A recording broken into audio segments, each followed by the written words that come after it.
Salam alaikum wa rahmatullah, bienvenue à tous. Aujourd'hui, nous plongeons dans PyTorch, mais avant de commencer, je veux noter que notre code à l'écran sera, sera en anglais, car c'est la langue universelle du code et de la documentation et de la recherche en intelligence artificielle. Mais toutes nos explications seront en français, Inch'Allah.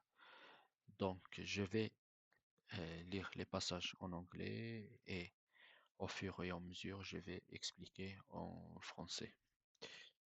Donc, introduction to PyTorch. What is PyTorch? PyTorch is an open source machine learning framework primarily developed by Meta's AI Research Lab FAIR, since its release in September 2016. It has transitioned from a niche research project to the industry standard for generative AI and deep learning research. PyTorch has become the foundational tool for major AI breakthroughs, including ChatGPT and Stable Diffusion. It is the default choice for new research projects due to its massive ecosystem, including libraries like Hugging Face and PyTorch Lightning. Donc, c'est quoi PyTorch? Qu'est-ce que PyTorch? C'est un outil créé par le laboratoire de l'intelligence artificielle de Meta en 2016. Aujourd'hui, PyTorch est l'outil standard pour faire de la recherche scientifique ou bien utilisé dans l'industrie et dans la production euh, dans, euh, dans l'intelligence artificielle. Euh, euh, why learn PyTorch? Before we write a single line of code, let's talk about why we are here. Building modern AI requires a massive amount of heavy math. If we tried to write all these calculations from scratch using standard Python, it would be incredibly slow and frustrating. We need a powerhouse tool to do the heavy lifting for us, and that tool is PyTorch. The big benefits of PyTorch, it feels like normal Pythonic, ultimate flexibility, the easy button for calculus. On va voir ça veut dire quoi, the easy button for calculus. The choice of professionals. Donc, euh, euh, pourquoi, pourquoi, euh, euh, pourquoi apprendre Python? Euh, parce que, pour créer une modèle de l'intelligence artificielle, euh, ce, ce modèle va demander beaucoup de, de mathématiques, d'opérations mathématiques complexes. Si on fait ces calculs avec le code Python classique, ça va être très très long. Donc PyTorch fait le travail difficile pour nous. Il y en a quatre grands euh, avantages de PyTorch. Il, il ressemble, il ressemble au Python normal. On dit Pythonique car c'est facile à lire et à implémenter comme le code Python classique. Elle est très flexible, donc il s'adapte quand le code s'exécute. On va voir comment ça est exécuté, euh, il calcule, les gradients, c'est-à-dire les dérivés, d'une manière automatique avec un outil qui s'appelle Autograde. C'est ça le Easy Button. Donc, l'outil Autograde va nous aider massivement dans le calcul des dérivés. Et on sait que le calcul des dérivés est, est, est très intéressant et très est le cœur de l'entraînement dans l'intelligence artificielle. Euh, Finalement, the choice of professionals, donc c'est le choix des professionnels de l'intelligence artificielle, que ce soit dans l'industrie et la production, ou bien dans la recherche scientifique. And what if we didn't use PyTorch? The alternatives. If you choose a different path, you would likely run into these alternatives: TensorFlow and Keras, JAX, and the final point is building from scratch, NumPy. Donc, il existe des alternatives comme TensorFlow, JAX, ou bien on peut utiliser seulement NumPy. C'est une librairie de calcul mathématique en Python, mais ça va être très long. Donc, c'est pour cela que PyTorch est parfait pour nous. The building block of PyTorch. Every framework has a fundamental building block. For PyTorch, that building block is the tensor. In this module, we are going to set up our environment, learn what is a tensor, what a tensor is, and perform the essential mathematical operations you will use every day in your AI research. Environment check. Let's make sure PyTorch is installed and ready to go. Open up your Python environment or Jupyter Notebook. To use PyTorch, we simply import it. We also want to check if the version to ensure we are up to date, and check if we have a GPU available. Donc, on va passer maintenant à la deuxième section. Nous allons découvrir l'élément le plus important dans le framework de PyTorch, c'est le tensor, en français tenseur. Euh, euh, dans cette partie, nous allons préparer notre environnement de travail. Donc, si on va, on va exécuter ce code, cette cellule, import torch,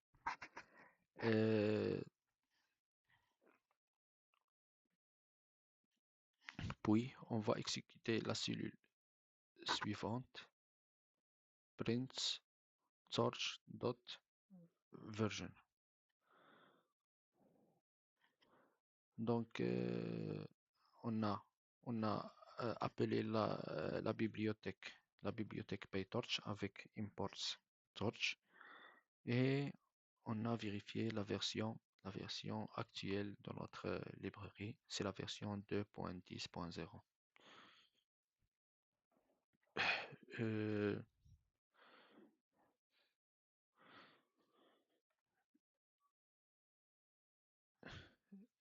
Puis, on va exécuter cette cellule torch.cuda is available.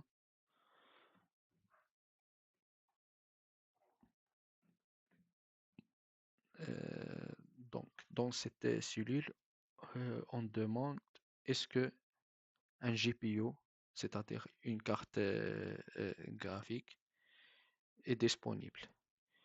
CUDA, c'est la technologie de NVIDIA pour les calculs rapides sur les cartes graphiques. Il est exclusif sur les cartes graphiques. Donc, euh,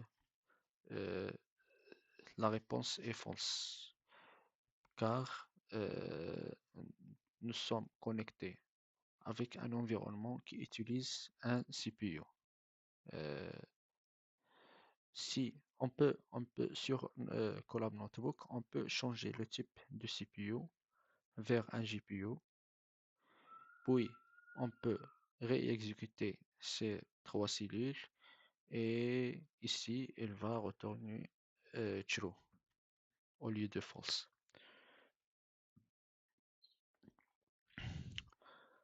Donc on va voir la cellule suivante. On passe à la cellule suivante. A student wants to check if their NVIDIA graphics card is ready to accelerate their deep learning model. They wrote this line of code, but it fails. Fix it so it runs successfully. Try if torcha.coda is available. Print GPU is ready, else GPU is not ready. Except, on va capter l'erreur avec l'exception avec cette déclaration de print statement. Donc là, on va éliminer cette partie et on va exécuter la cellule et on voit que le module torch has no attribute is available. Donc la méthode is available n'appartient pas directement à la module torch. Donc il faut rajouter le module CUDA pour que l'exécution soit correcte.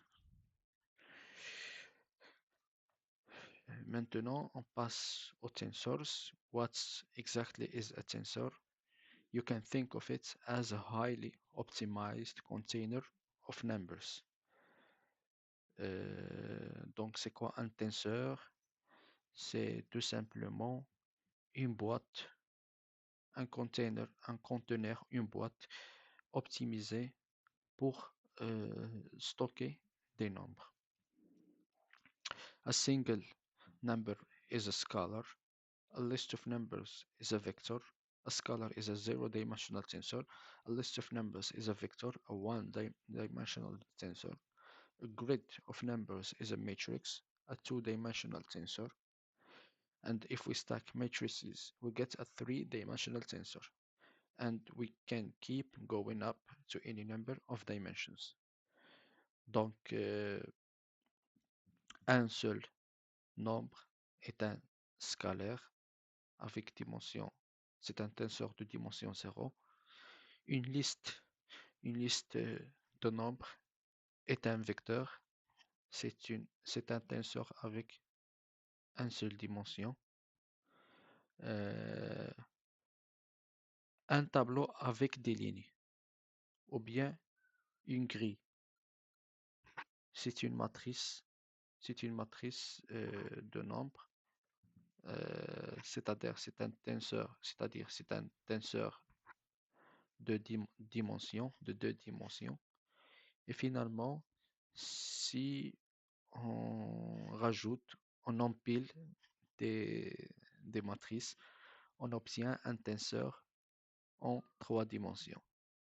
On peut ajouter autant de dimensions que l'on veut.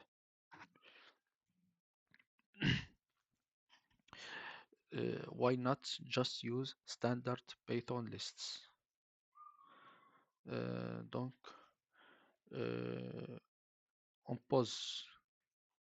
une question se pose, pourquoi ne pas utiliser les listes standards de Python, les listes normales de Python? La réponse, c'est parce que les listes normales séparent les données partout dans la mémoire.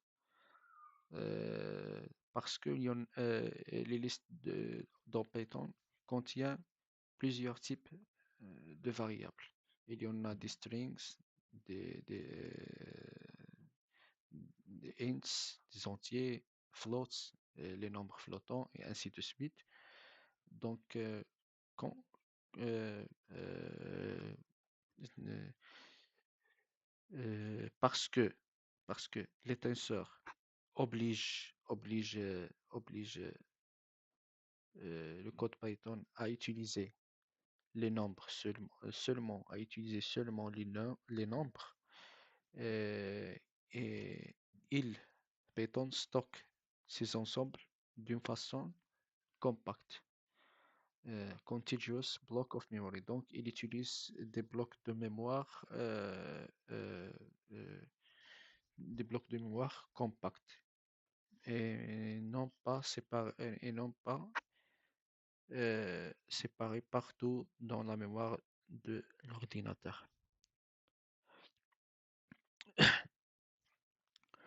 Donc maintenant, on va essayer de créer quelques tenseurs, mais tout d'abord, il faut importer la bibliothèque NumPy avec l'abréviation NP.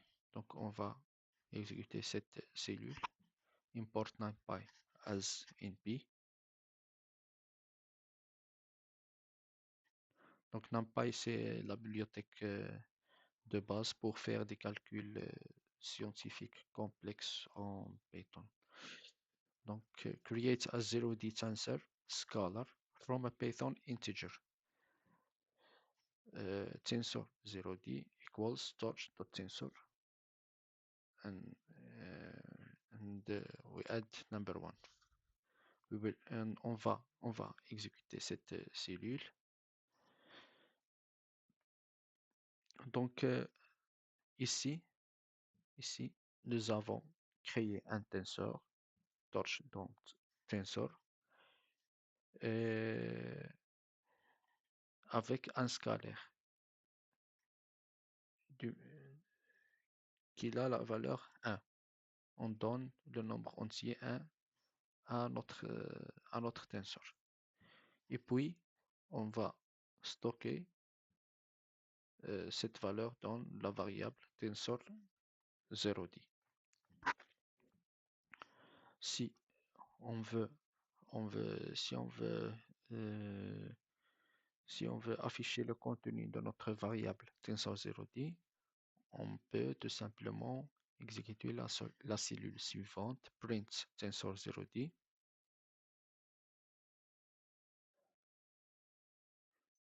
et il va retourner tensor 1. Donc, le contenu de notre variable est tensor1. Maintenant,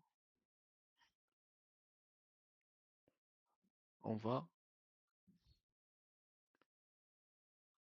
faire l'opération de l'addition. On va rajouter la valeur de la variable tensor 0D avec 5 et il va retourner tensor avec la valeur 6. Donc nous faisons une addition mathématique simple, mais PyTorch va prendre la valeur de notre tensor qui est 1 et il va rajouter 5, puis il va retourner le résultat dans un tensor, mais dans un tensor qui contient la valeur 6. Maintenant, créons une liste Python classique avec 3 chiffres, 1, 2, 3. On va l'appeler liste int, c'est-à-dire 1 dimension. Donc on a exécuté le code correctement et on va vérifier le type de notre variable, list int. Donc, pour vérifier le type de n'importe quelle variable, on utilise la méthode type. Donc, on écrit type list 1D. Donc, ici, il ne va pas retourner un tensor parce que on a créé une liste simple avec Python. Donc, il retourne tout simplement une liste. Euh, donc, on n'a pas encore créé un tensor avec les valeurs 1, 2, 3.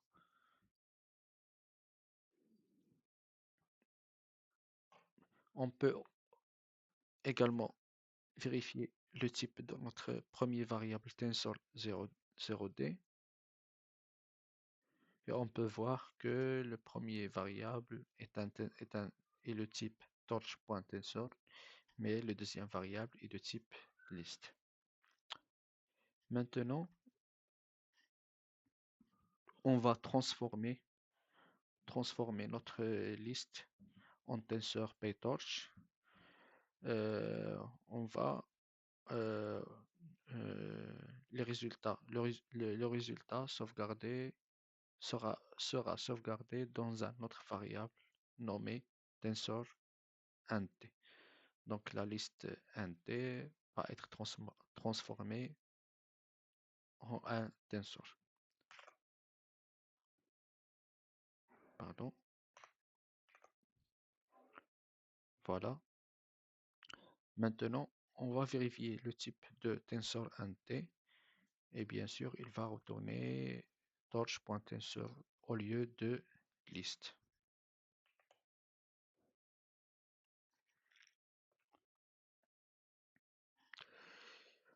On peut aussi utiliser la méthode shape, la méthode shape.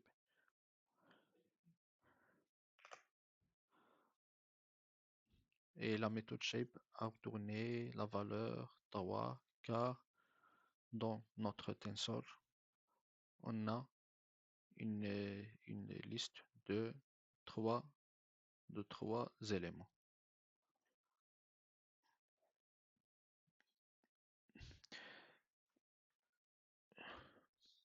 Donc, on passe à la création. Create a 2D tensor from a nested Python list.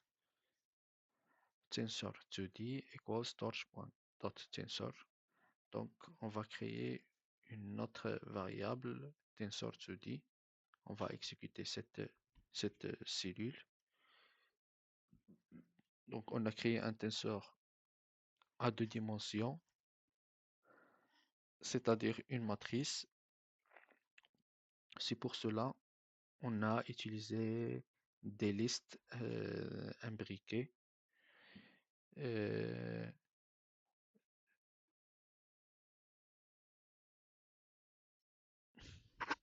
on a, on a déjà exécuté cette cellule. Maintenant, on va on va vérifier le type, le type de cette, pardon, on va vérifier le type de notre variable, c'est torch.tensor. On va également vérifier la forme de notre matrice. C'est 2 fois 2, c'est-à-dire on a deux listes imbriquées et dans chaque liste, on a deux éléments.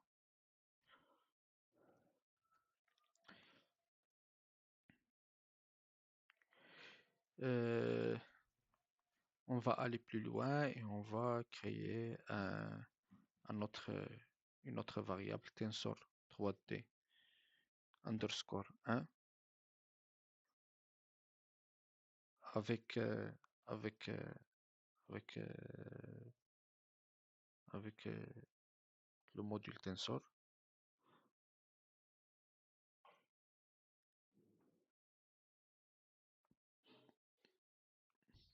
Donc c'est comme un cube de nombre. Et on sait qu'un cube est une forme avec trois dimensions. C'est pour cela qu'on a trois listes imbriquées. La première liste, la deuxième et la troisième. Ici, on vérifie, la forme de notre tensor. Qu'est-ce qu'il va retourner?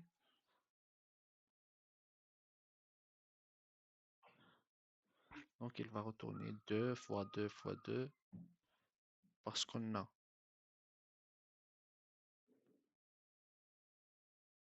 euh, trois listes imbriquées et dans chaque liste, on a deux éléments et dans euh, l'élément, on a une liste qui contient aussi deux éléments.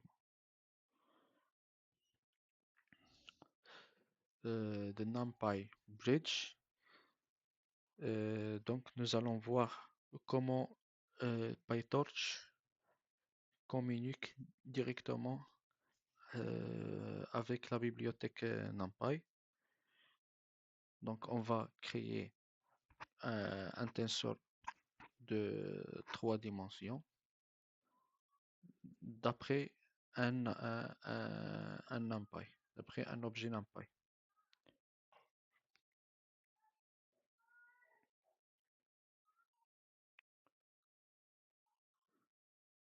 Donc, c'est un tableau de trois dimensions, mais on a utilisé NumPy cette fois. Et ce tableau est appelé Array 3D. Maintenant, si on veut accéder au contenu des éléments à l'intérieur, par exemple, si on écrit array 1, 1, 0, ça va retourner. C'est la position 1, la position 1, la position 0, la position 1, donc 1. Dans la position 1, on, on- on passe à la deuxième dimension, c'est qui est à la position 1, encore à la position 1, voilà, c'est la deuxième liste. Et dans la deuxième liste, on veut accéder à l'élément qui a l'indice 0. Donc l'indice 0, c'est voilà, c'est 7. Donc si on exécute cette cellule, il va retourner 7. Mais c'est un variable de type MP, c'est-à-dire c'est un NumPy. Donc on va le transformer en un tensor.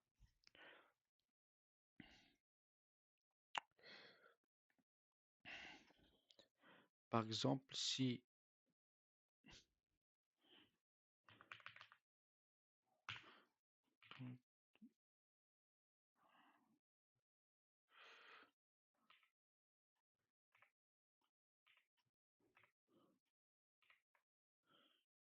on cherche, par exemple, si on veut extraire une valeur qui existe dans la position 0, 0, 1, il va retourner donc la position 0 pour la première liste, c'est celle-là. La position 0 dans la liste, intérieure, c'est celle-là. Et puis, l'élément qui a l'indice 1, c'est le deuxième élément. Donc, il va retourner 2. Pardon.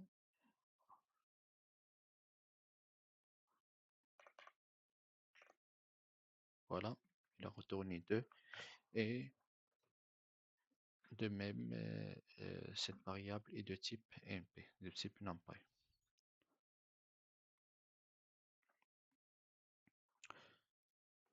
Donc, il y en a euh, deux manières pour transformer le tableau NumPy en tenseur PyTorch.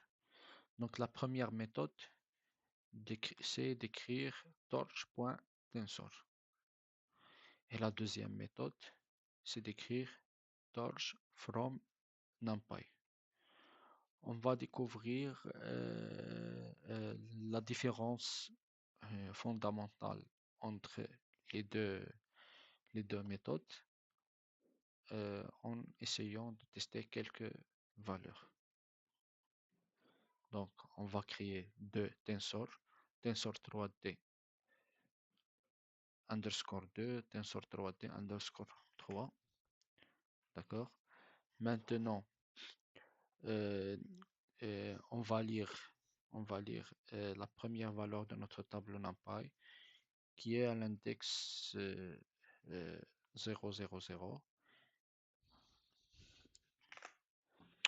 et le résultat affiché est 1. Euh, on va, on va remplacer, on va remplacer la première valeur du tableau NumPy par le nombre 99 en écrivant, array 3D de 00 égale à 99. D'accord?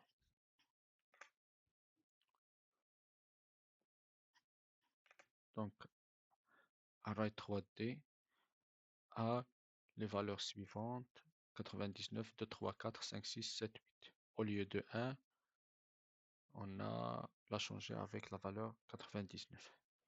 Mais maintenant, si euh, euh, maintenant si regardons les deux tenseurs,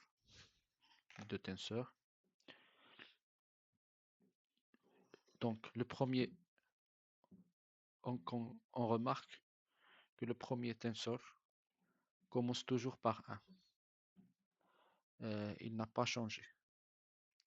Mais le deuxième tenseur commence par 99. Donc, il a changé automatiquement.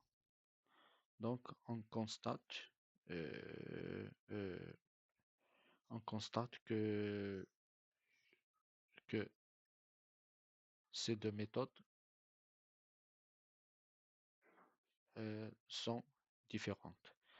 Donc, ici, on a torch.tensor creates a brand new copy in memory and tensor from NumPy shares memory pointers with the original array. This is highly efficient and saves RAM, but we must be careful not to accidentally overwrite our data.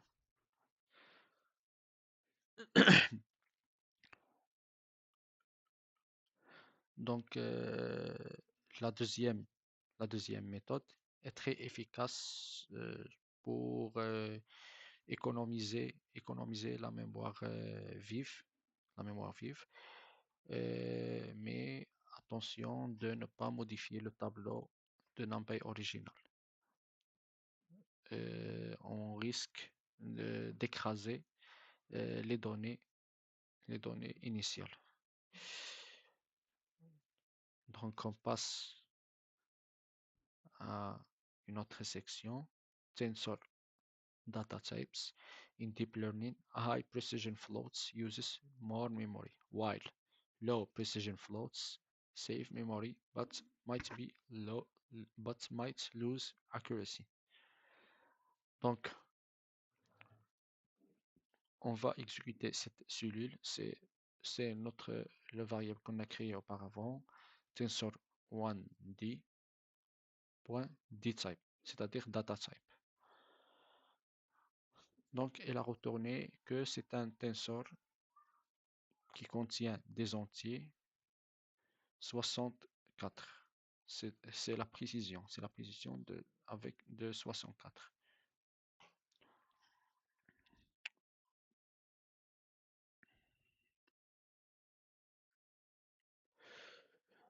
Donc, on va exécuter la cellule suivante. Donc, nous avons créé un tenseur avec des points décimaux, avec un point décimal. Cette variable est appelée float vec, c'est-à-dire float vector, pour indiquer que c'est un vecteur de nombre flottant, de nombre réel. Donc, si, si on vérifie le type, le data type dans notre variable float vec, euh, il va retourner le type float 32. Donc, c'est la précision 32. C'est aussi le type standard et par défaut quand on crée un variable de type float.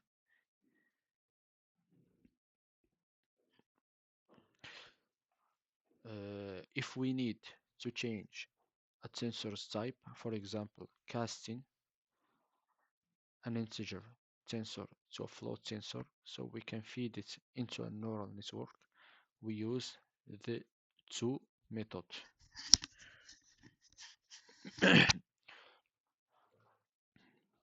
Donc, parfois, on est besoin de modifier le type de notre tensor pour l'utiliser dans un réseau de neurones.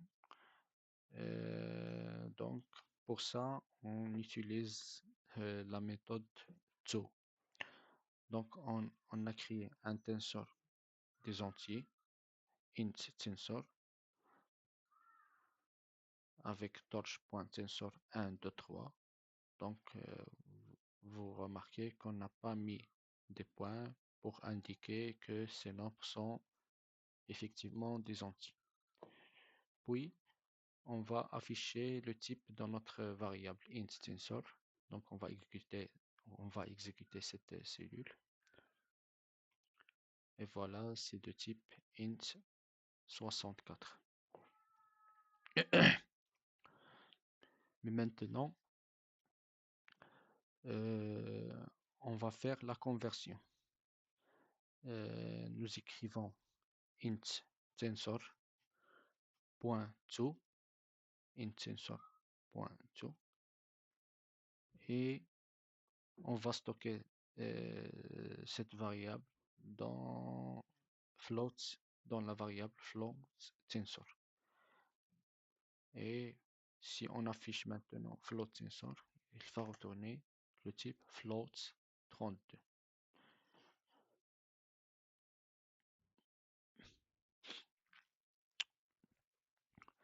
Donc, on passe à une autre section. To build neural networks, we need to manipulate the shape of our tensors and do math with them. Donc, pour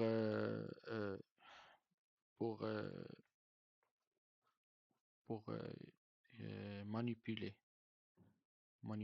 pour créer des réseaux de neurones, il faut bien manipuler le format de nos variables tensor. Donc, on va créer un tensor 2D,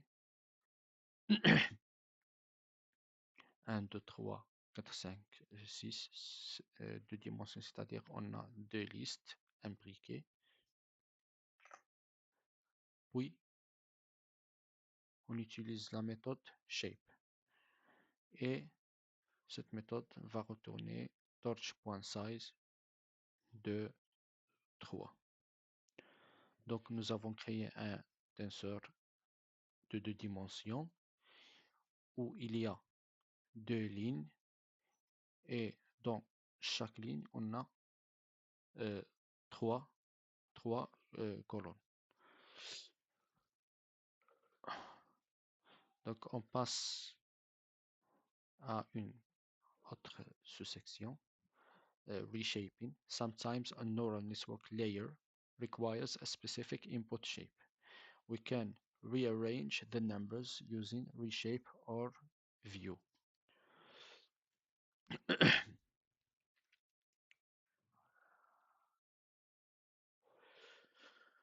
Donc on va afficher cette opération, mais d'abord on va voir ça veut dire quoi. Tensor2d.reshape. On a déjà créé la variable tensor2d, voilà, qui a les valeurs 1, 2, 3, 4, 5, 6, mais avec un shape de 2, 3. Maintenant, on va changer. On va, on va créer, on va le transformer en trois listes, c'est-à-dire trois lignes, où chaque ligne a seulement deux colonnes. D'accord? Au lieu de deux listes avec trois colonnes, on va le transformer en trois lignes avec deux colonnes. Donc on va exécuter. Voilà, on a trois listes ou bien trois lignes où chaque ligne a deux colonnes. Mais les nombres restent les mêmes. Restent les mêmes. 1, 2, 3, 4, 5, 6. 1, 2, 3, 4, 5, 6. Donc notre matrice a passé de deux lignes et de trois colonnes vers une nouvelle forme contenant trois lignes et deux colonnes. On va faire la même chose avec une autre méthode, c'est la méthode view.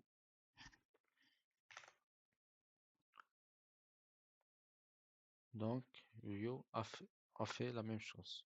Je vais réexécuter cette cellule, puis la méthode view.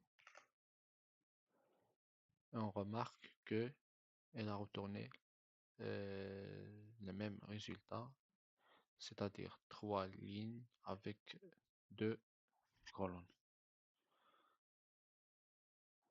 Donc voilà une illustration qui explique le concept de reshaping, c'est-à-dire de changer le format de notre matrice. On a deux lignes et trois colonnes, mais maintenant on a trois lignes avec deux colonnes. Et le nombre total des éléments reste le même. Si on multiplie 2 par 3, c'est le nombre des éléments.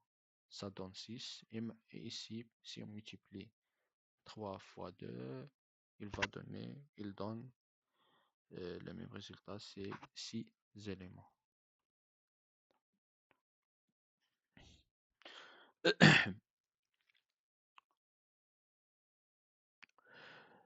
Euh, donc la différence entre view et reshape euh, requires contiguous, c'est-à-dire c'est-à-dire les données dans euh, les matrices créées doivent être, ne doivent pas être séparées dans la mémoire, elles doivent être proches avec la méthode view. Les données ne doivent pas être séparées, mais avec la méthode reshape, on s'en fiche où les données sont stockées dans la mémoire vive. Copies data, never sometimes, can fail, yes never, performance fast depends. Donc il y a une différence, même si ces méthodes font le même travail, il y en a des différences dans la performance et la fiabilité de l'exécution.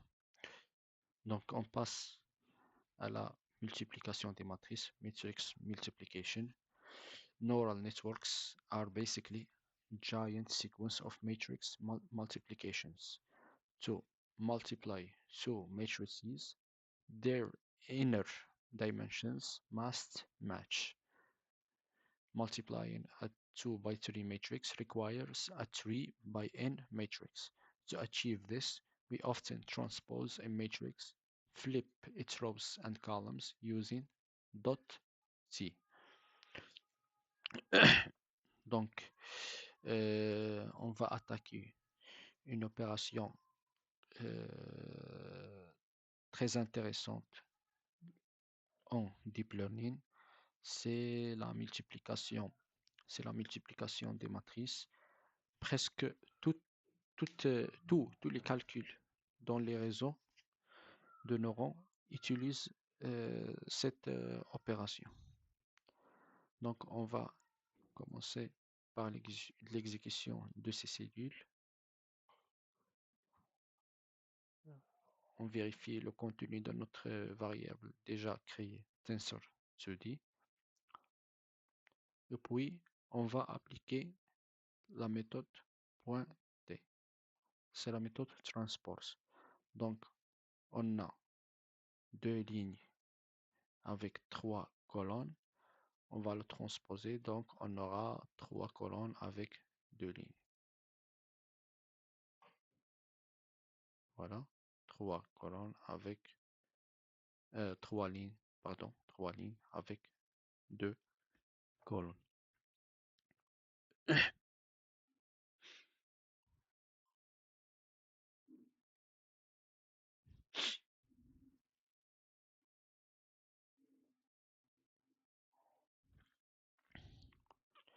Matrix multiplication using Matmul. Donc, on peut multiplier des matrices en utilisant la méthode matrix multiplication, Matmul. Donc, on écrit TensorStudy, c'est la première matrice. Point Matmul TensorStudy transposé, qu'on a déjà transposé. Et voilà, je vais cacher. Et voilà la matrice de multiplication de tensor 2D avec tensor 2D.t.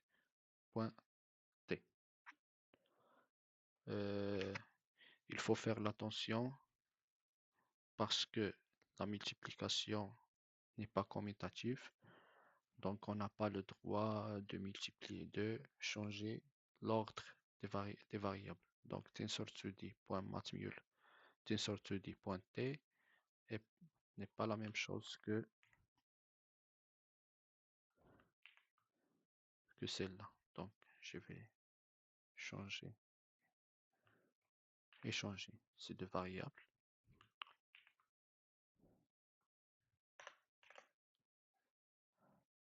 Et voilà, on remarque que le résultat n'est pas la même. N'est pas le même. On peut également utiliser le symbole arrobas qui joue le rôle de la méthode Matmul. C'est la même chose. Donc on peut utiliser arrobas ou bien la méthode Matmul.